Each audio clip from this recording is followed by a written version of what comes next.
I'm gonna be reading Pride and Prejudice, chapter 16. Let's start now.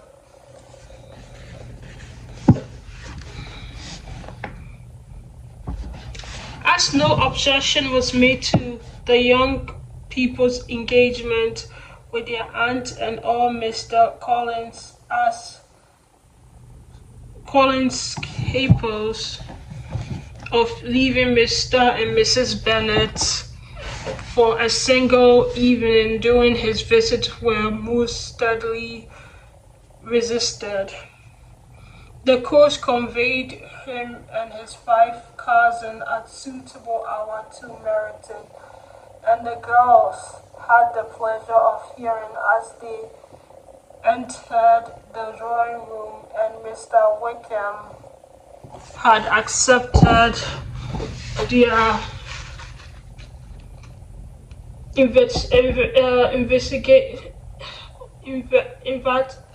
oh my goodness. Sorry, I'm having a hard time.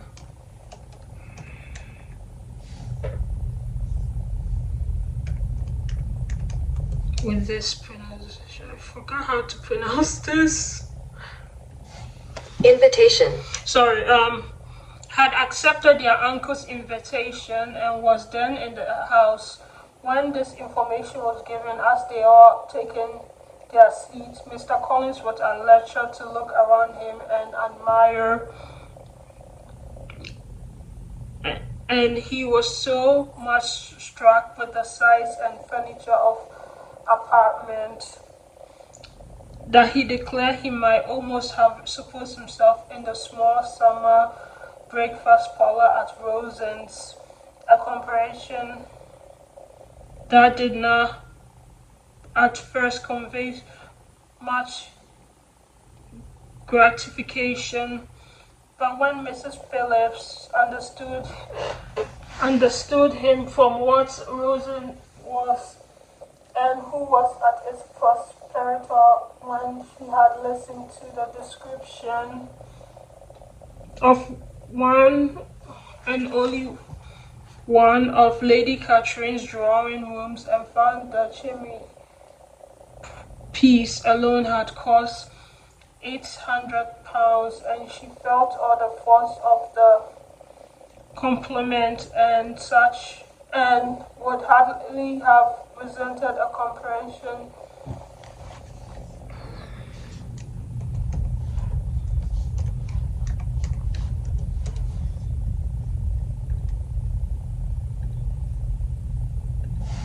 comparison with the housekeeper's room. In describing to her all the grandeur of Lady Catherine and her mansion, with occasional digressions in praise of his own humble abode and the improvement it was receiving, he was happily employed until the gentlemen joined them, and he found in Mrs. Phillips a very attentive listener, whom appearance of its circumstance increased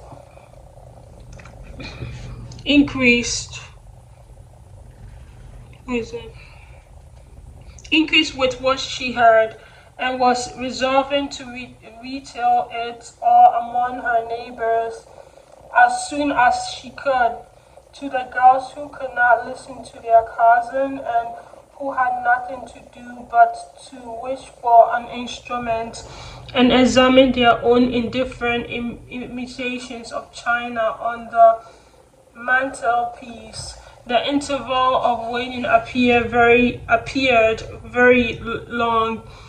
It was over at last, however. The gentlemen did approach, and when Mr. Wickham walked in the room, Elizabeth felt that she had neither been seeing him before nor thinking of him since with the smallest degree of unreasonable admiration. The officers of the shire were in general a very creditable gentleman-like set, and the best of them were the present parties. But Mr. Wickham's was far beyond them all in person, countenance, air, and walk, as they were superior to the broad-faced staff Uncle Phillips, breathing port wine, who followed them into the room. Mr. Wickham's was the happy man towards whom almost every female eye was turned, and Elizabeth was the happy woman by whom he finally seated himself, and the agreeable manner in which he immediately fell into conversation too. It was the only of its own.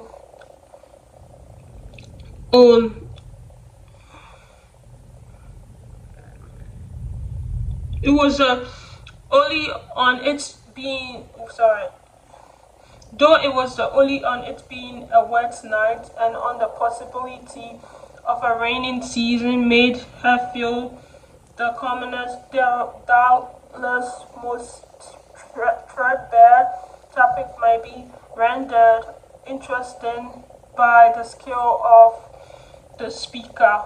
With such arrivals for the notice of the fair as Mr. Wilkins and the officers, Mr. Collins seemed likely to sink into insignificance. To the young ladies, he certainly was not them, but he still had intervened, a kind listener in Mrs. Phillips, and was by her watchfulness most abundantly supplied with coffee and muffin. When the card tables were placed, he had an opportunity of obliging her in return by sitting down to rest. I know little of the game at present, said he, but I should be glad to improve myself, for in my situation of life, Mrs. Phillips was very thankful for his compliance, but could not wait for his reason. Mr. Wickham did not play at rest, and with ready delight was he received at the other table between Elizabeth and Lydia. At first, there seemed danger of Lydia's engrossing him entirely, for she was a most determined talker, and being likewise extremely fond of lottery tickets, she soon grew too much interested in the game, too eager in making bets and exclaiming after prices to have attention for anyone in particular. Allowing for the common demands of the game,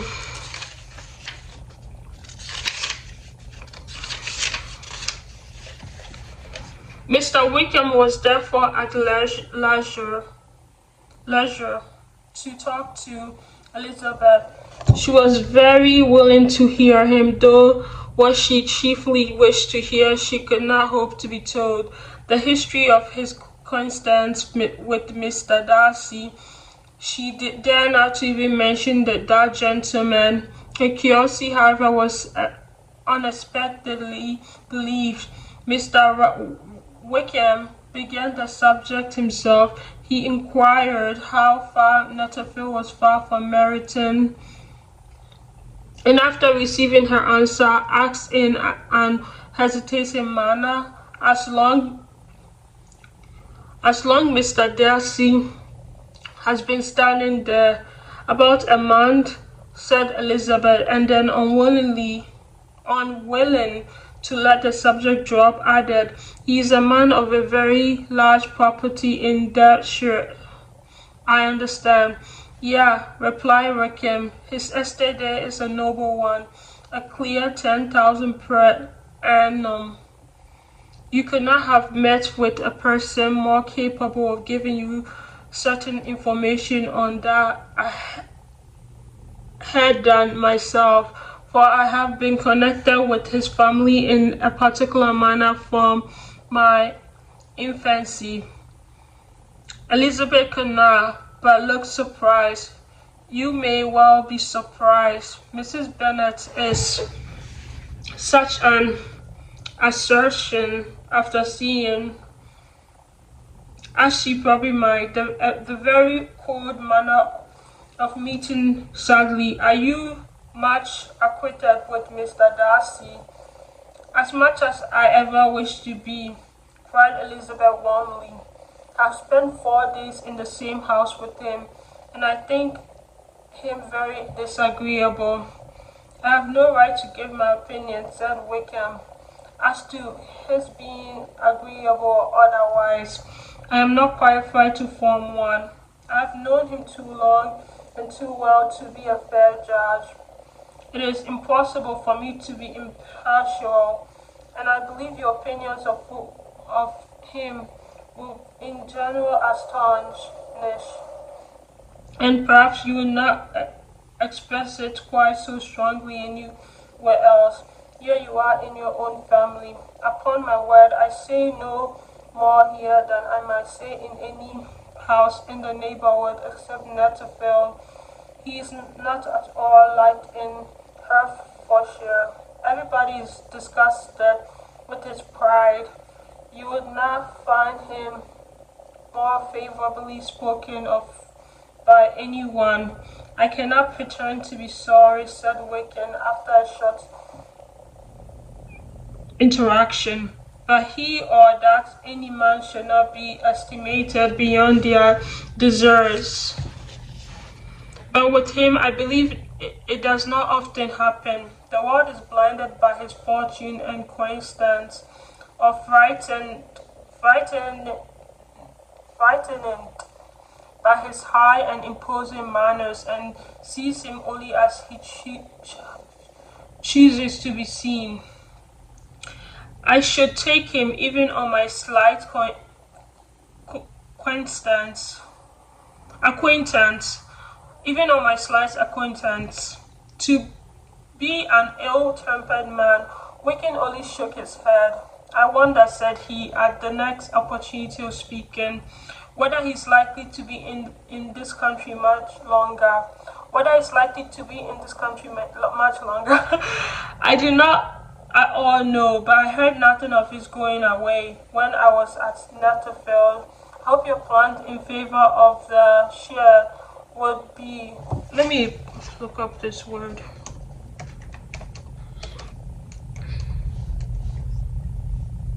Shire. Shire. Okay. I hope your plan in favor of the Shire would not be affected by his being in the neighborhood. Oh no, it's not for me to be driven away by Mr. Darcy. If he wishes to avoid seeing me, he must go. We are not on friendly terms, but it always gives me pain to meet him. But I have no reason for avoiding him, but what I might proclaim to all the world, a sense of a very ill usage and most painful regret at his being what he is. His father, Miss Bennet, and late Mr. Darcy was one of the best men ever breathed, and the truest friend I ever had. And I can never be in company with this Mr. Darcy without being grieved to the soul by 1,000 tender recollections. His behavior to myself has been scandalous and vilely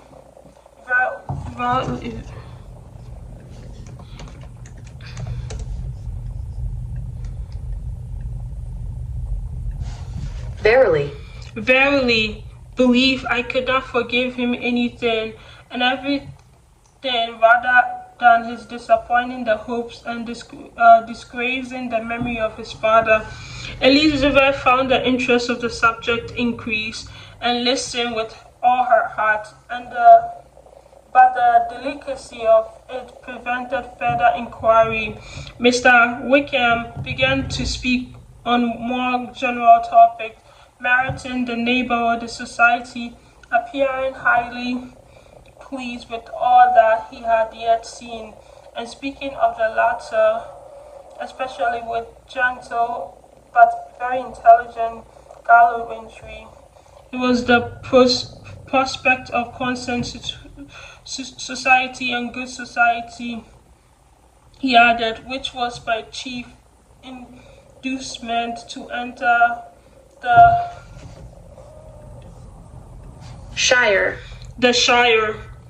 I knew it to be a most respectable, agreeable corpse, and my friend Danny tempted me further by his account of their present quarters and the very great attention and excellent acquaintance Meriton had been procured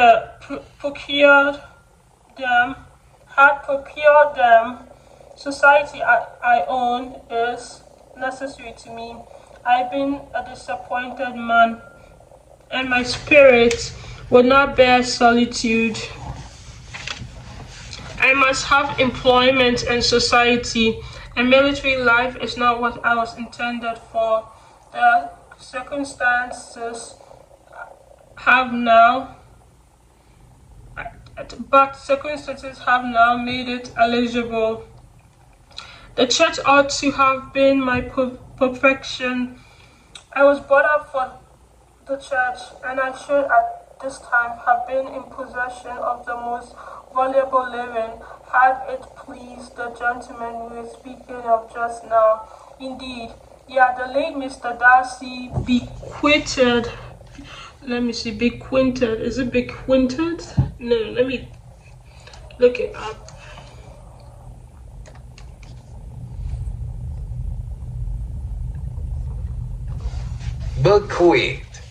Bequeathed.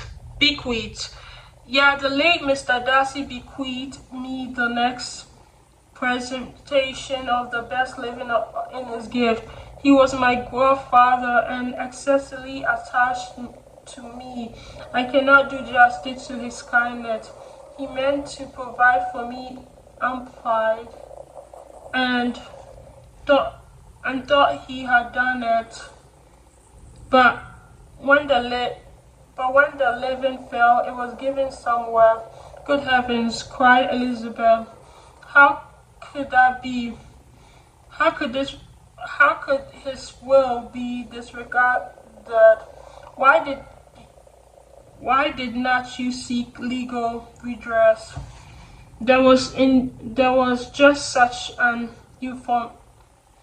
informality in the terms of the bequest as to give me no hope from law. A man of honor could not have doubted the intention, but Mr. Darcy chose to doubt it, as to treat it as a merely conditional recommendation, and to assert that I had forfeited all claim to it by extravagant imprudence. In short, anything or nothing. Certain it is, but that the living became vacant 2 years ago, exactly as I was unable to hold it, and that it was given to another man, and no less certain is that I cannot accuse myself of having really done anything to deserve it. I have a warm, unguided temper, and I may perhaps have sometimes spoken my opinions of him, and to him too freely. I can recall nothing worse, but the fact is that we are very different sort of men, and that he hates me. This is quite shocking. He deserves to be publicly disgraced. Sometime or other he will be, but it shall not be by me. So I can forget his father. I can never defy or expose him. Elizabeth honored him for such feelings, and thought him handsomer than ever as he expressed them. But what, said she after a pause, can have been his motive? What can have induced him to behave so cruelly? A thorough, determined dislike of me, a dislike which I cannot have attributed in some measure to jealousy. Had the late Darcy liked me less, his son might have born with me better, but his father's uncommon attachment to me irritated him. I believe very early in life he had not a temper to bear the sort of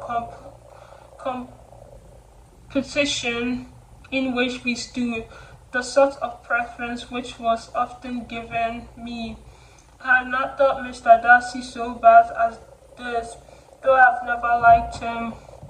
I had not thought very ill of him, had supposed him to be despising his fellow creatures in general, but I did not suspect him of descending to such malicious revenge, such injustice, such inhumanity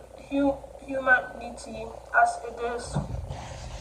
After a few reflection after, however, she continued, I do remember his boasting one day at Netterfield of the implacability of his resentment, of his having an unforgiving temper. His deposition must be dreadful. I will not trust myself on the subject, replied Rickham. I can hardly be just like him. I can hardly be just to him. Elizabeth was again deep in thought, and after a time reclaimed to treat in such a manner that godson, the friend, the favorite of his father. She could have added, a young man too like you, whom the very countenance may vouch for your being amiable, as she contented herself with, and one too who had probably been his own companion from childhood, connected together, as I think you said, in the closest manner. We were born in the same parish, within the same park, and the greatest part of our youth was passed together, inmates of the same house, sharing the same amusements, objects of the same parental care. My father began life in the profession which your uncle Mr. Phillips appeared to do so much credit to, but he gave up everything to be of use to the late Mr. Darcy, and devoted all his time to the care of the Pemberley property. He was most highly esteemed by Mr. Darcy, a most intimate, confidential friend. Mr. Darcy often acknowledged himself to be under the greatest obligations to my father's active superintendent, and when immediately before my father's death, Mr. Darcy gave him a voluntary promise of providing for me. I am convinced that he felt it to be as much as a debt of gratitude to him as of affection to myself. How strange, cried Elizabeth. How abominable. I wonder that the very proud of this Mr. Darcy had made him just to you, if from no better motive, that he should not have been too proud to be dishonest, for dishonesty I must call it. It is wonderful, replied Rickham, for almost all his actions may be traced to pride, and pride has often been his best friend. It has connected him nearer with virtue than any other feeling. But we are none of his consistent. But in his behavior to me, there were stronger impulses even than pride. Can some abominable, let me look up this word.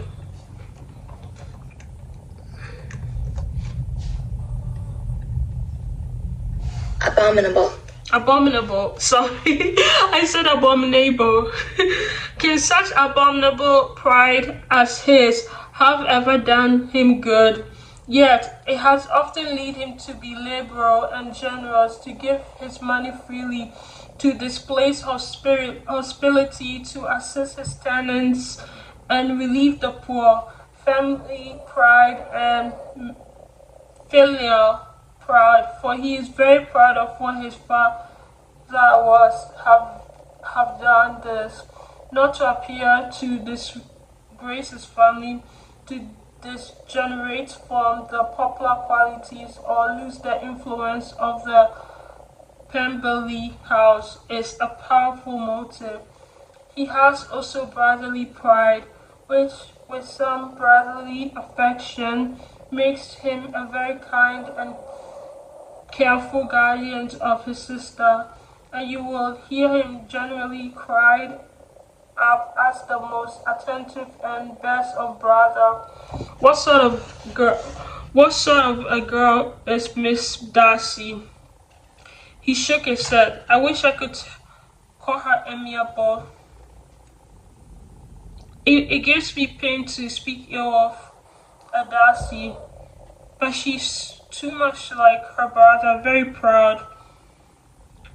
As a child, she was affectionate and pleasing and extremely fond of me, and have devoted hours and hours to her amusement. But she's nothing to me now. She's a handsome girl, about 15 or 16, and I understand highly accomplished. Since her father's death, her home has been London, where a lady lives with her and superintends her education. After many pauses and many trials of other subjects, Elizabeth could not help reverting once more to the first and saying, I am astonished at his intimacy with Mr. Bentley. How can Mr. Bentley, who seemed good humor itself and is, I really truly believe, amiable. Let me look up this word.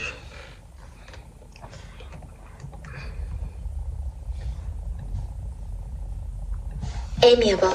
I said it right.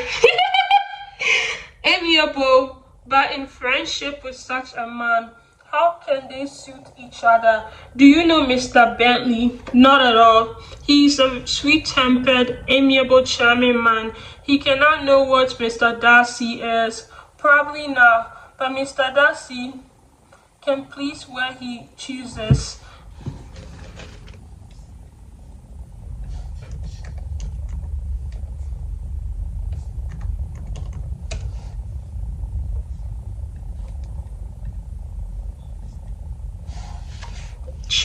Yeah.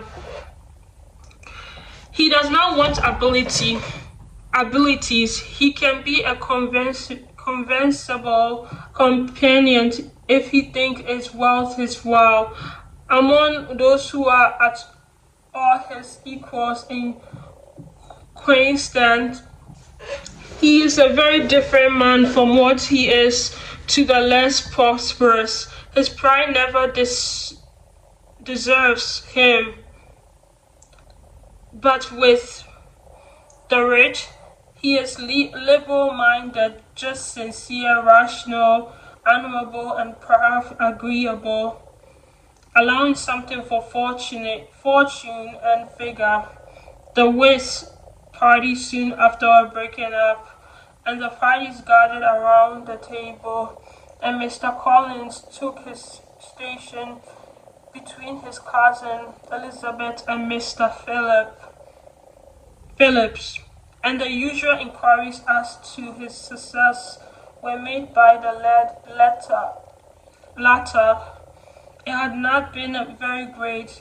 He had lost every point, but when Mrs. Phillips began to express her concern thereupon, he assured her with much earnest gravity that it was not of the least importance, that he considered the money as more trifle, and begged she would not make herself uneasy.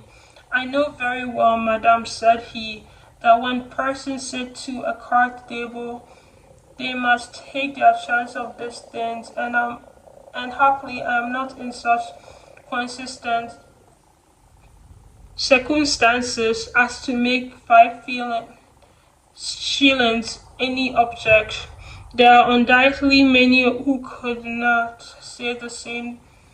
But thanks to Lady Catherine de Bourgh, I am removed far beyond the necessity of regarding little matters. Mr. Wickham's attention was caught, and after observing Mr. Collins for a few moments, he asked Elizabeth in a low voice whether her relations were very intimately acquainted with the family of de Bourgh. Lady Catherine de Bourgh, she replied, has very lately given him a living. I hardly know Mr. Collins was first introduced to her notice, but he certainly had not known her long. You know, of course, that Lady Catherine de Bourgh and Lady Anne Darcy were sisters. Consequently, that she is the aunt to the present Mr. Darcy. No, indeed, I did not. I knew nothing at all of Lady Catherine's connections.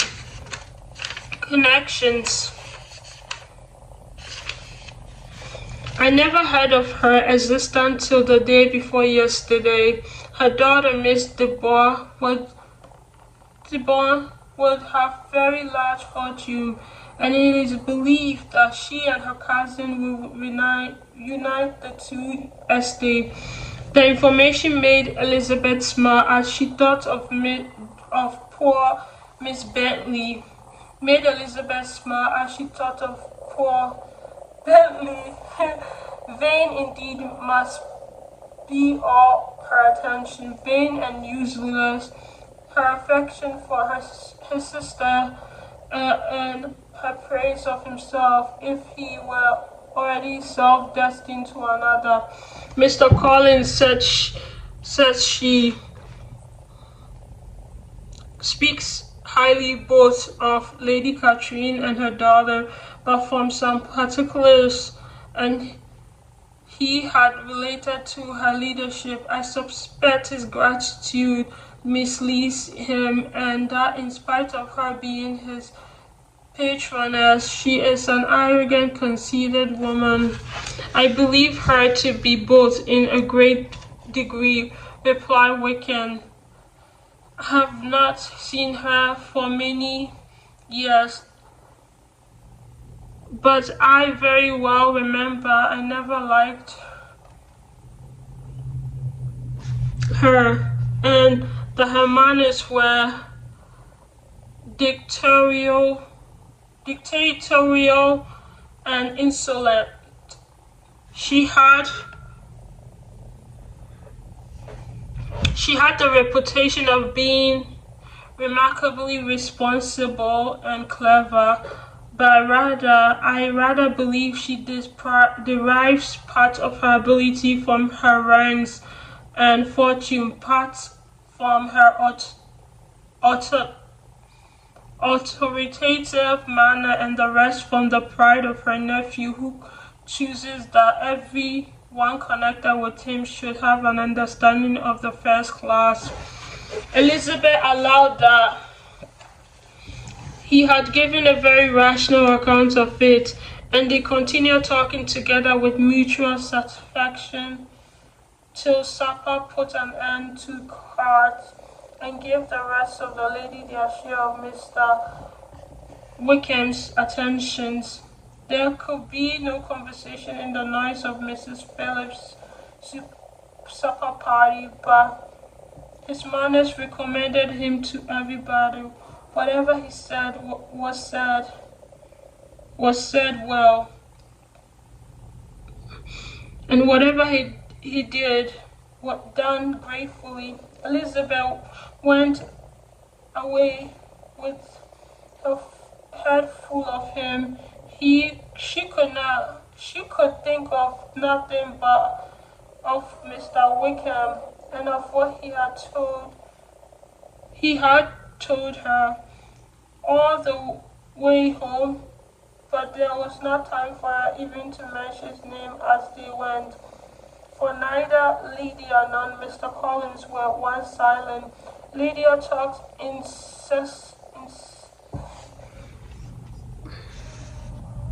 let me look up the word.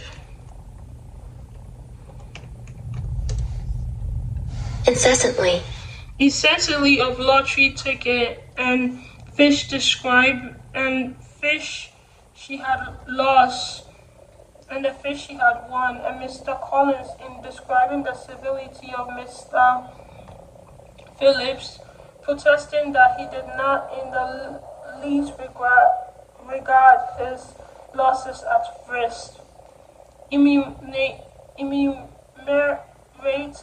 all the dishes at supper and repeatedly fearing that he cruded his cousin. No, cruded.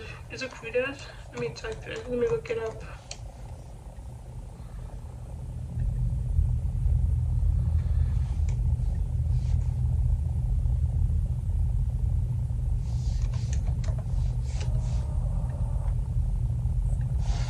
Crowded. No, not crowded. It's another word. Cruded. His cousin, and had more to say than he could well manage before the carriage stopped at Longbourn House. Yeah, guys, I'm done. Yeah, I'm done. I'm gonna read the next chapter tomorrow, and I'm so proud of myself for reading it today. Very proud. Yeah, very proud.